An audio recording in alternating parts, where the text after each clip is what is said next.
Darío Gambino. A Darío lo conocí de la mejor manera que se puede conocer a un compañero, que morfando un asado en uno de esos aniversarios en los que nos solemos reunir los compañeros. Digo que es una buena manera porque un asadito y un vino fomentan una buena charla. Y no se le niega a nadie. No sé a esta altura de lo que vale la carne. Macri nos ha negado el asado. Pero hemos podido charlar tranquilos y demás, y me interesó siempre su manera de ver. Luego nos cruzamos en varias reuniones y ha estado acá también como parte de la CGT y demás. Buenas tardes, Darío, gracias por estar acá con nosotros. Buenas tardes, Sony, buenas tardes, Eddie, buenas tardes a la audiencia.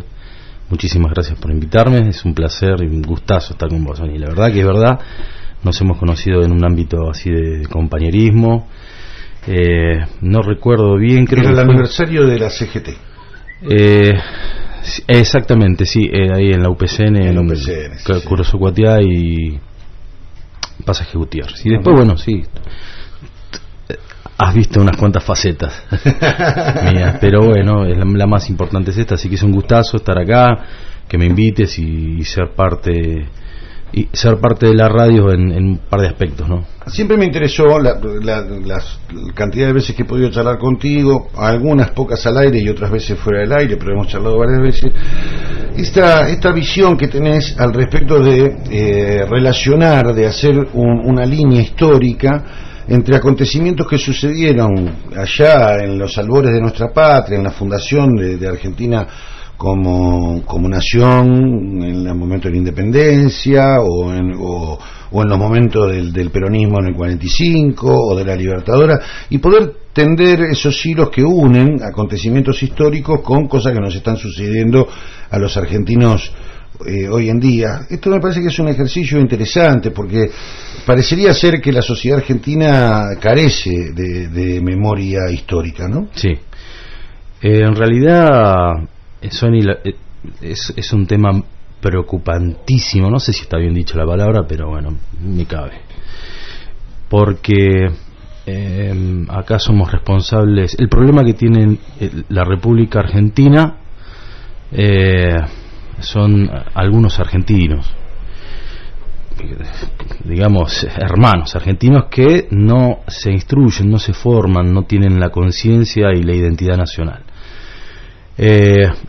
Y me levanto la mano primero porque a mí me pasaba, hasta que empecé obviamente a leer un poco la historia latinoamericana, un poco después la historia nacional.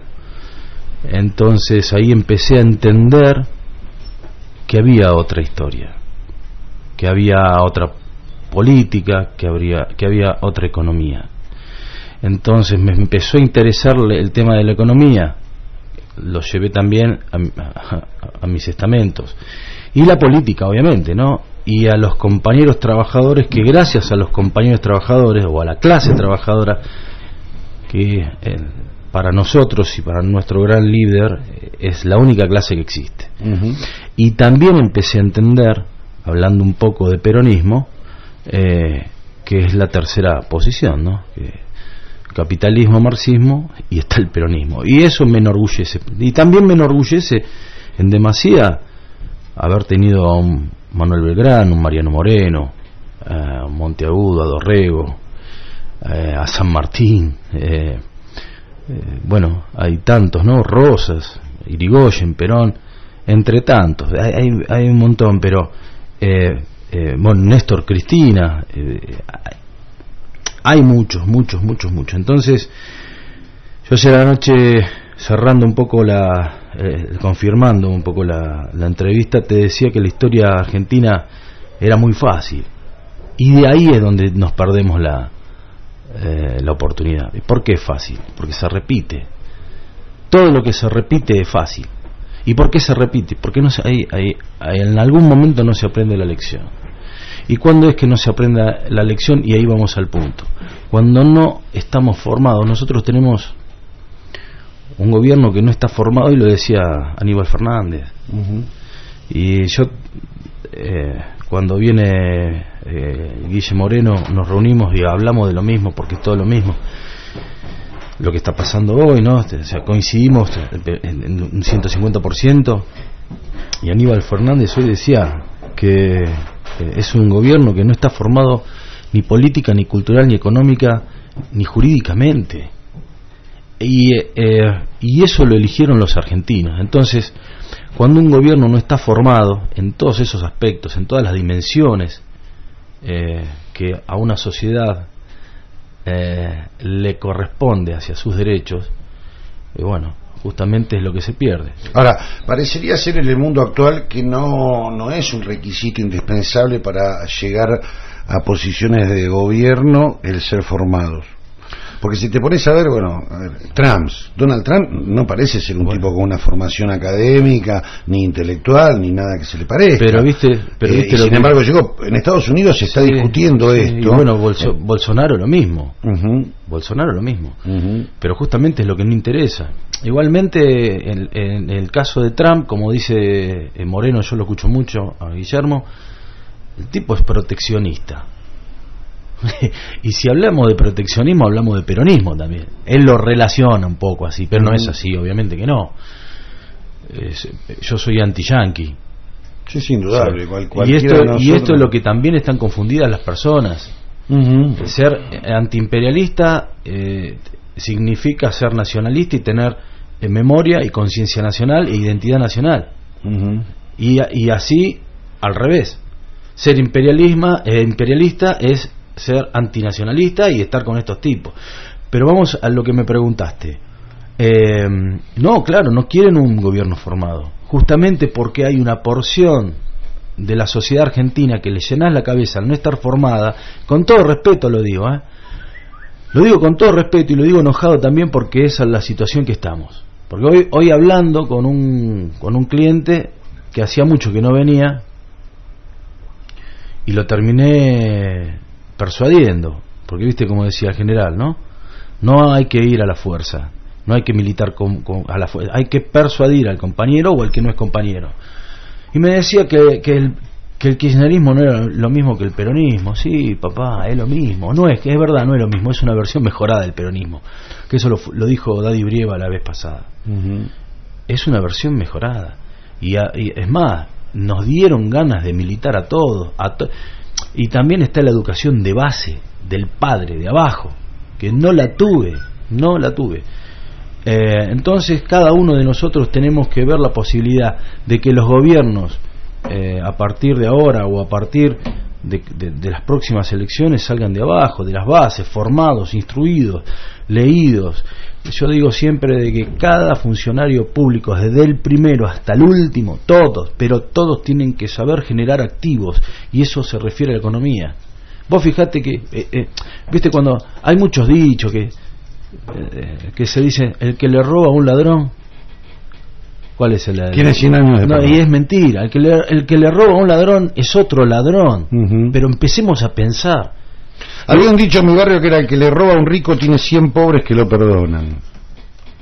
No, pero no, es otro ladrón. Era una. Sí, está muy bien. Está bien. A mí me interesaba un concepto que charlamos el otro día, al juntarnos vos y yo, hace un tiempo atrás, que se refería a esta cuestión que se puso muy en boga en los últimos 3 o 4 años de gobierno de Cristina, al respecto de la cuestión de la grieta, Armaron toda una especie de marketing de la grieta, como si la grieta en sí fuera una cosa mala. Además de instalar que era una cosa mala, se le atribuyeron la creación de la grieta a Cristina y por ende al peronismo. A Perón, sí. Y en realidad, digamos, los descubridores de la grieta no la descubrieron. Esto es como las Américas, digamos, Colón no descubrió un carajo. La grieta existe en ciertos y determinados términos desde que el hombre es hombre. Y hablábamos al respecto de esto. ¿Dónde arrancó la grieta en la República Argentina? No, en la República Argentina arranca ya, me parece a mí, en mi criterio, con la descuartización de Tupac Amaru. Pero a mí, y ahí, ¿por qué? Porque Mariano Moreno y Manuel Belgrano eran tupamaros. Vos fijate y hacés esta referencia y le va a servir a toda la audiencia. Yo también me encuentro con compañeros que escuchan la radio. Vos fijate que Manuel Belgrano en 1810, para atrás 1782, ¿cuántos años son? 28 años.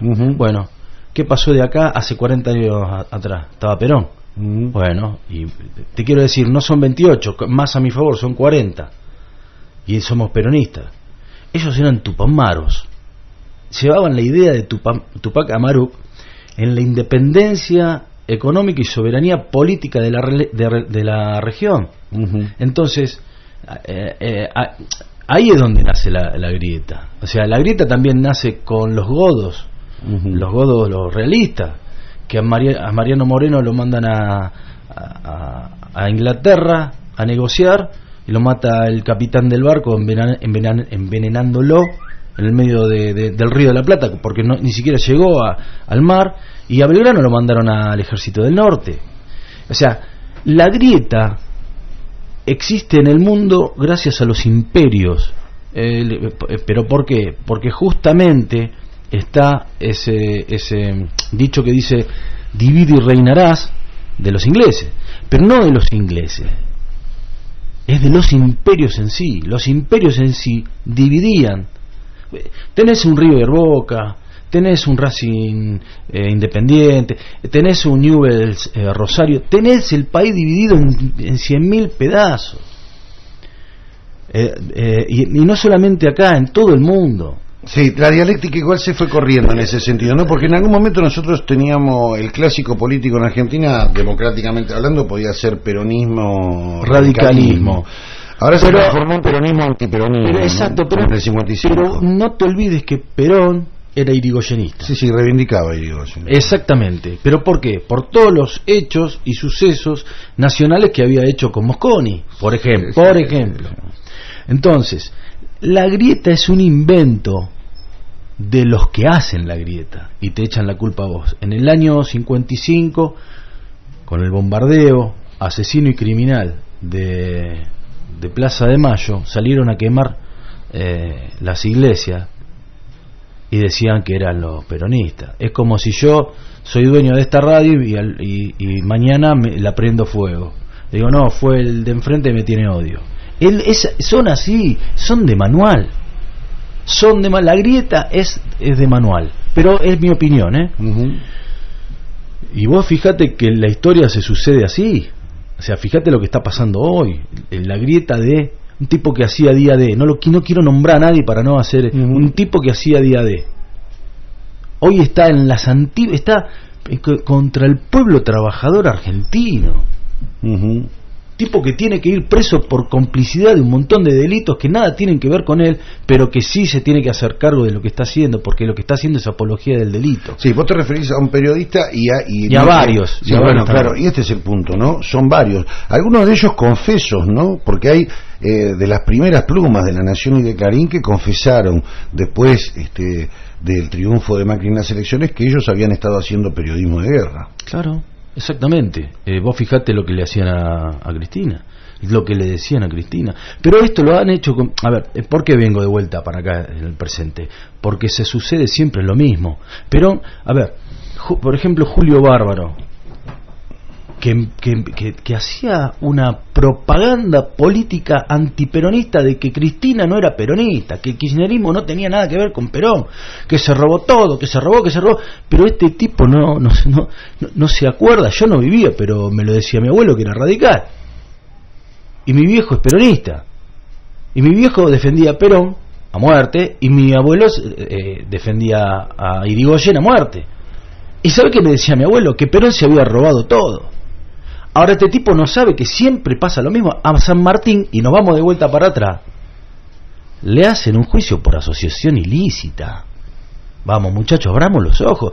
Lo que pasa es que esta radio, y está todo bien, la escuchamos todos los compañeros, pero tenemos que aprender a militar y a persuadir. Hoy el tipo que vino, un cliente que me dijo, no, mirá, el peronismo no tiene nada que ver con el kirchnerismo. ¿Sabe qué me dijo? Y ya va la cuarta o quinta persona. Pero esto por leer un poquito, tener un poco de noción y entender la historia, porque siempre la historia, leímos la historia de Mitre, pero no la de Dorrego, la de San Martín, la de Moreno. ¿Sabés qué me dijo? Darí, voy a venir a tomar unos mates con vos, porque la verdad que me interesa mucho, no sabía eso. ¿Sabés cuántas personas hay que no saben de eso? Ya con 301.000 personas, o menos, 300.000, una persona, hubiésemos ganado las elecciones. Hay un montón de derroteros, ¿no?, de las elecciones, pero bueno, al punto. Fuiste a San Martín y fuiste a Perón en el sentido en el sentido de que a los dos los acusaron de robarse todo, y lo mismo, la misma suerte corrió Irigoyen. Por supuesto, Irigoyen. Ahora después, a las pruebas, nada. A Irigoyen le destrozaron la casa, no le encontraron nada. A Cristina le hicieron lo mismo. Sí, bueno, a Perón le tuvieron que devolver la plata, tuvieron que indemnizarlo, ¿no? Y Belgrano, con la década ganada, se hicieron no sé cuántas escuelas. Si tenían 2 kilos de oro. Y esos 2 kilos de oro también los usaron presidentes para hacer inversiones, la han prestado. Y hoy están haciendo un vacío, y siempre siguen con el mismo vaciamiento. Lo que hay que poner un tope. Este gobierno será acusado de lavados, y lo peor de todo, de lesa humanidad. Hay un caso de lesa humanidad que todos lo sabemos y que parece que se olvida. Pero bueno, es lo que está pasando, lo que pasó en el gobierno porque está bien, el gobierno de Menem fue peronista, pero no fue peronista, había una economía ortodoxa. O sea, no fue una política peronista. La política peronista es la política para y por los trabajadores, para el Estado. Cuando te dice lo del subsidio, porque no lo hubieses pagado, si estaba la opción de no pagarla. Y aparte son recursos del Estado. Y el Estado somos todos nosotros. Y si está barato, hay que pagarlo cuanto más barato posible, porque solamente lo que se paga es la organización, la administración y la distribución, nada más. Todo lo demás es nuestro. O sea, qué barato. Lo que pasa que los medios de comunicaciones que estaban entongados que hacían, no solamente entongados, sino que le hacían lobby para que se entonguen, porque recibían una torta tremenda, que es lo que estamos haciendo. Ahora yo no pude ver el partido River Boca. Bueno, ahí lo tenés.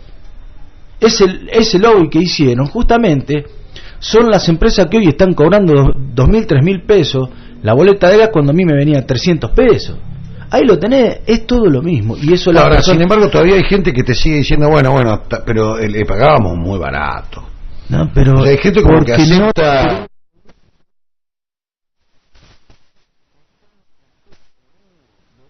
Todo respeto, y a mí me pasaba lo mismo, Son personas que solo sabes que leen los zócalos de la televisión. No quiero hacer leen una película, leen las tapas de un diario y no ven el contenido, porque encima se contradicen.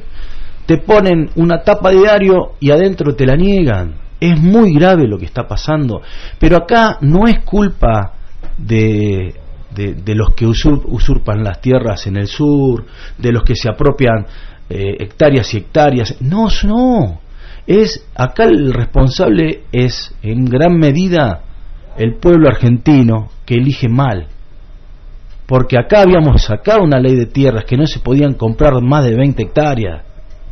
Eso es lo que pasa. Es el dicho ese, la culpa no la tiene el chancho, y es verdad.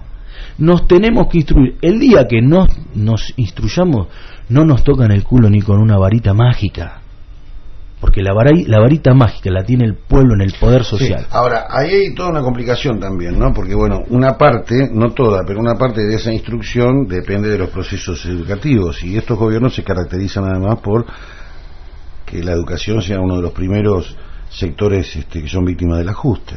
Sí, por supuesto. O sea, ya llevamos 4 años, tenemos peligro de tener 4 años más de Macri. 3 años y moneditas. 3 años, menos de 3 años, y el país está endeudado por ¿cuántos años? Por cuántas generaciones. O sea, no, lo que está pasando es terrible. Vos fijate que Juárez Selman en el siglo XIX decía que si hacía falta se iba a hipotecar las tierras para seguir pidiendo deuda. Bueno, y vos fijate también que también esos gobiernos fueron incentivados para invasiones a otros países latinoamericanos industrializados como el Paraguay, la Triple Alianza, las matanzas de los caudillos, del Chacho Peñalosa, le entraban a las tolderías, que eran 4 palos con cuero, y primero lanzaban a los niños. Porque vean, le digo a la audiencia que por favor vean el Chacho Peñalosa. Son 4 capítulos, 3 capítulos, 4, ¿no? cómo lanzan a los niños primero y después lanzan a los... Lanzan, ¿sabe qué quiere decir lanzan? Con lanzas de 2 metros penetran a los chicos en el abdomen, a los gurises de 7, 8 años, 6 años, y después a los padres. ¿Estos tipos son iguales? El Chacho Peñalosa daba el cuchillo cuando le venían a pedir de comer, y el peón o el que estaba con el Chacho iba al almacén de Ramón Generales, pedía lo que tenía que pedir para comer, le daba el cuchillo, ¿sí? El facón, pero el facón con un estuche también de alpaca, y después cuando pagaba la deuda le daban le devolvían el cuchillo. Así era el Chacho, así era Perón, San Martín, Belgrano, así eran todos los caudillos, Artigas. La historia argentina está llena en ese sentido de traición.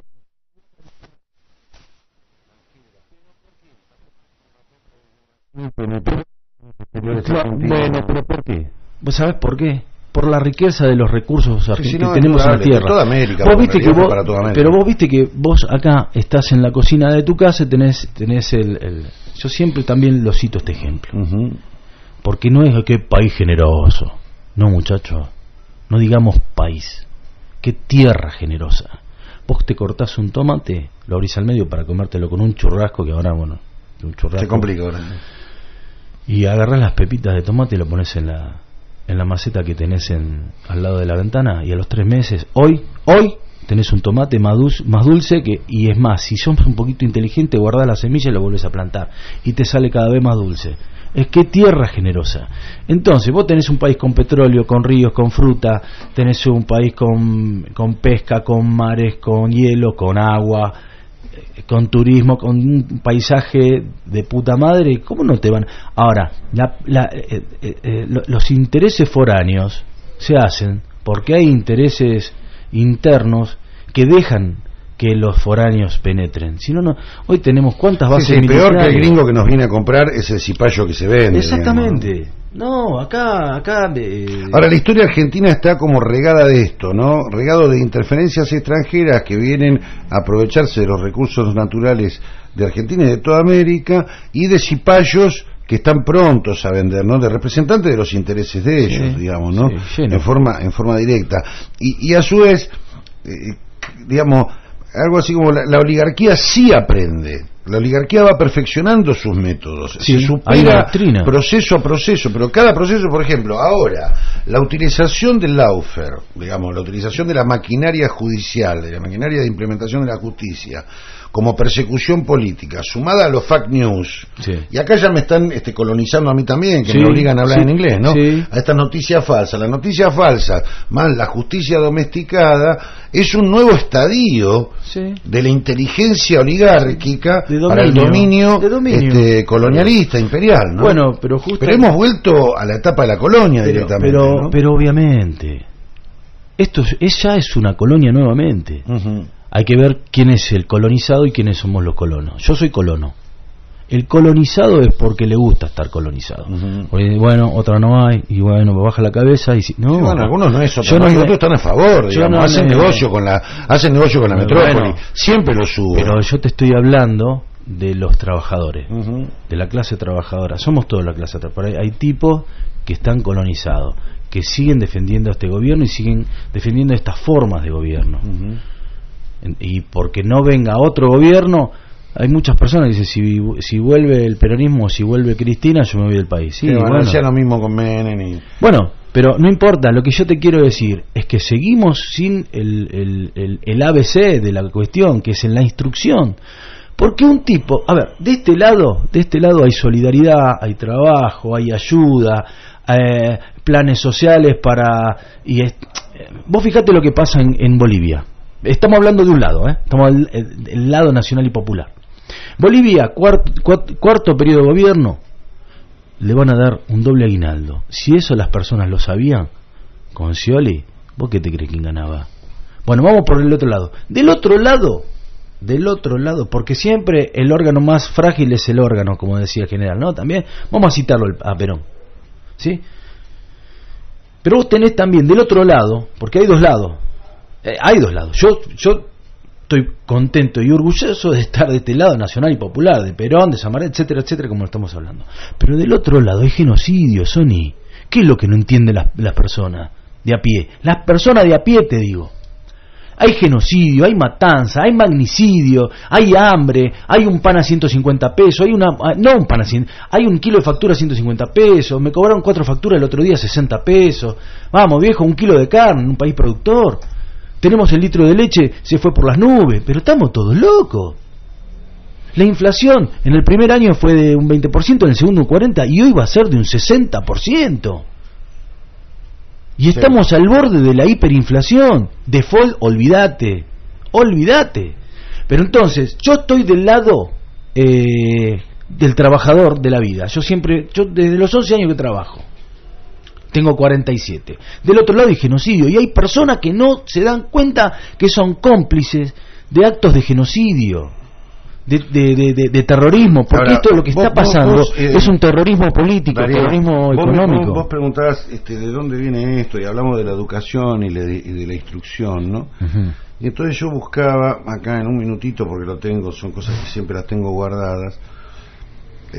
Nosotros, vos, yo, todos los que estamos acá, muchos de los que se nos están escuchando, no hemos sido educados en la inteligencia de que Domingo Faustino Sarmiento era el gran maestro, el gran prócer, el padre de las aulas, Sarmiento inmortal. Se nos habla de gauchos. Qué buena pregunta. La lucha ha dado cuenta de ellos, de toda esa chusma de haraganes. No trate de economizar sangre de gauchos. Este es un abono que es preciso hacer útil al país. La sangre de esa chusma criolla, incivil, bárbara y ruda es lo único que tienen de seres humanos. Carta de Domingo Faustino Sarmiento a Bartolomé Mitre el 20 de septiembre de 1861. Entonces, cuando vos decís esta cuestión de los trabajadores que terminan apoyando un gobierno como el de Macri y demás, son trabajadores que han sido, más allá de su condición de clase, condición de la cual no son conscientes, además, porque hay una cuestión aspiracional. Digamos, los trabajadores argentinos aspiran a ser clase media, la clase media aspiran a ser burgueses, los burgueses aspiran a ser multimillonarios. Acá nadie está conforme con la clase en la que vive. Pero digo, piensan de sus propios congéneres que son unos negros de mierda. Sí. A mí me ha tocado conducir programas en otra radio. El negro es un color, muchachos. Es un color el negro. Nada más. Sí, bueno, entendiste el eufemismo. Pero no, yo te estoy acompañando, te estoy acompañando en paralelo. Son mala gente, hay que matarlos a todos. De nuestro lado hay un montón, No, te estoy hablando de nuestro lado. Ah, bien. De nuestro lado, compañeros nuestros a veces, sí. Con los cuales nos juntamos, charlamos, qué sé yo, y después te dicen, no, venía por la Bustillo, me cortaron la Bustillo, un reclamo, estos negros de mierda, me cortaron la Bustillo porque por el hotel tal. Y digo, el hotel tal dejó 30 personas sin laburo. Bueno, pues yo tengo que ir a trabajar, ahí me des cuenta del presentismo, tu derecho termina donde empieza mi derecho, y toda esa sarta de pelotudeces, pequeños burguesas, legalistas y demás. Es un problema. Hemos sido, aún el instruido, porque esta cuestión de la instrucción y la no instrucción tiene que ver con cuál es el contenido de la instrucción. Porque vos decís, a ver, hay cirujanos cardiovasculares que tienen un nivel de instrucción técnica impresionante y que desde el punto de vista de la conciencia política son unos oligarcas reaccionarios. Además, a ver, Videla tenía una gran instrucción militar, no se llega capitán en la revolución fusiladora. Bueno, capitán en la fusiladora y teniente general en el 76. No se llega a teniente general siendo mentira. No, te nombran general, la oligarquía te nombra general. Está bien, pero tenés que hacer tu carrera. Claro, sí, pero tenés que... Perón hizo su carrera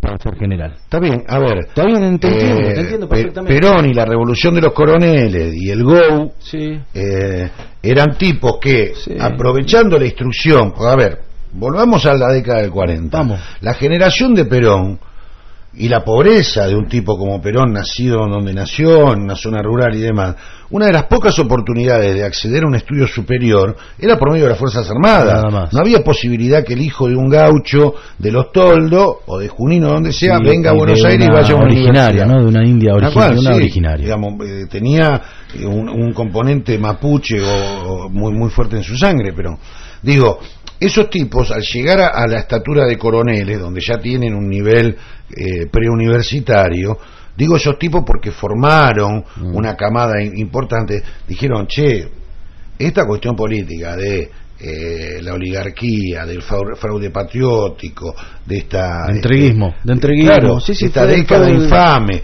donde chorean en las elecciones, se perpetúan en el poder, están condenando al pueblo al hambre. ¿Y el pueblo quiénes son? Perón debe haber dicho, mi papá, mi mamá son el pueblo, se están cagando de hambre. Entonces nosotros custodiamos las armas. ¿Para qué las custodiamos? ¿Para garantizarle a esta oligarquía que caguen de hambre al pueblo? ¿O para liberar al pueblo? Ese golpe de Estado, de Farrell y demás, fue un golpe de Estado progresista, no fue un golpe de Estado en el sentido que nuestra generación lo conoció después. Es lo que se da cuenta el general Varela. Cuando voltean a Perón en el 55. No.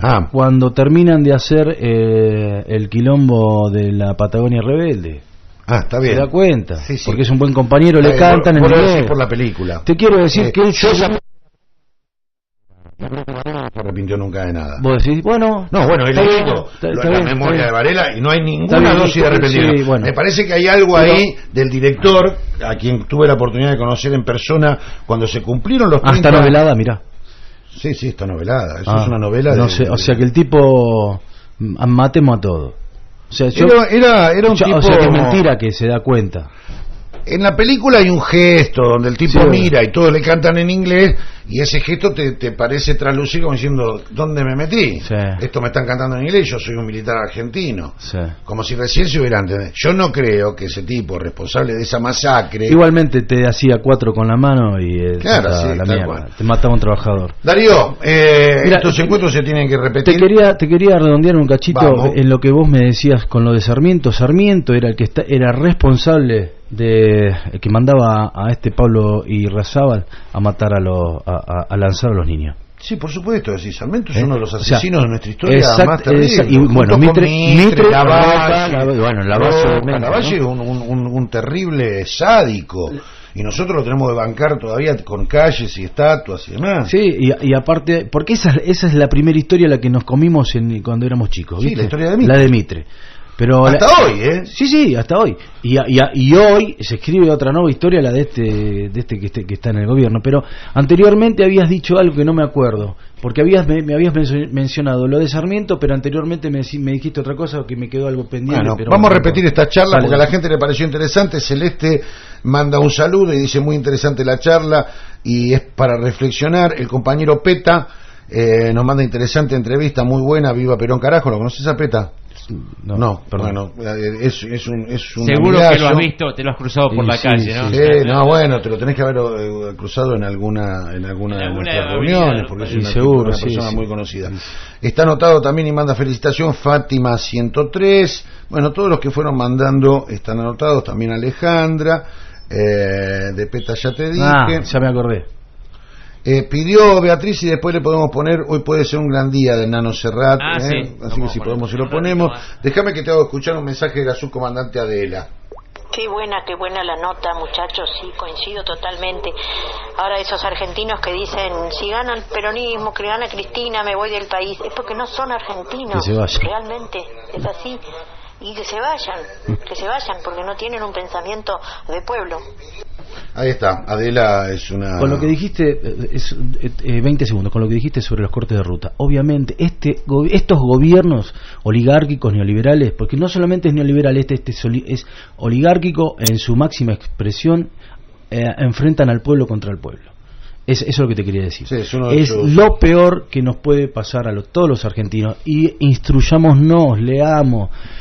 tenemos a Brienza, yo tengo el ejemplo de Brienza, tengo el de Aníbal Fernández, el ejemplo de Felipe Piña, está Pavón y Pereira, hay un montón de libros. El Loco Dorrego, de Brienza, un librazo, además lindo de leer, porque Brienza tiene muy buena pluma, no es una historia pesada. El primer tipo que quiere hacer el voto, y lo que te decía, también la contradicción de Sarmiento. Si hubiesen dejado los gobiernos nacionales y populares con Belgrano a la cabeza, Mariano Moreno se hubiese muerto, San Martín, ¿vos te crees que no llegábamos a las escuelas como llegó Sarmiento? Mamita, y nosotros de acá no teníamos que importar nada. Gracias, Darío. Darío Bambino estuvo con nosotros y lo vamos a invitar para que venga. A mí la verdad me gusta mucho. La próxima vuelta nosotros deberíamos poner los mates y él tendría que tener torta frita. Muchas gracias. Un beso a todos. Sí, lo que quiera. Un juguete de plástico, compañero. Un silbato, algo. No puedo tomar un mate. A ver si este mensaje es pertinente. Me parece que no es cuestión de educación. Los líderes corruptos y traidores eran doctores en leyes. No, la cuestión, yo no lo escuché a Darío decir educación y por eso yo no metí porque yo este bocadillo lo tenía. Él habló de instruirse, no de formarse, de formarse. Porque, por ejemplo, a ver, Luis Ignacio Lula da Silva, a mi manera de ver, junto con Néstor, uno de los representantes más excelsos de gobiernos nacionales y populares en América Latina, tenía 7º grado terminado nada más, Claro. Y era un obrero metalúrgico y nada más, y no estudió nunca un carajo. Claro. Le dieron después un doctor. Bueno, el día que él asume como presidente, está el video, búsquenlo, llora y dice, ¿quién dijo que alguien que no era doctor podía llegar a presidente de la nación? Bueno, acá está el ejemplo de que podemos llegar. No, o sea, educación sí, obviamente, pero acá es la formación, la instrucción, la identidad nacional y la conciencia nacional, sí, donde después prepondera la justicia social, que es la industria nacional y la educación popular, la soberanía política y la independencia económica.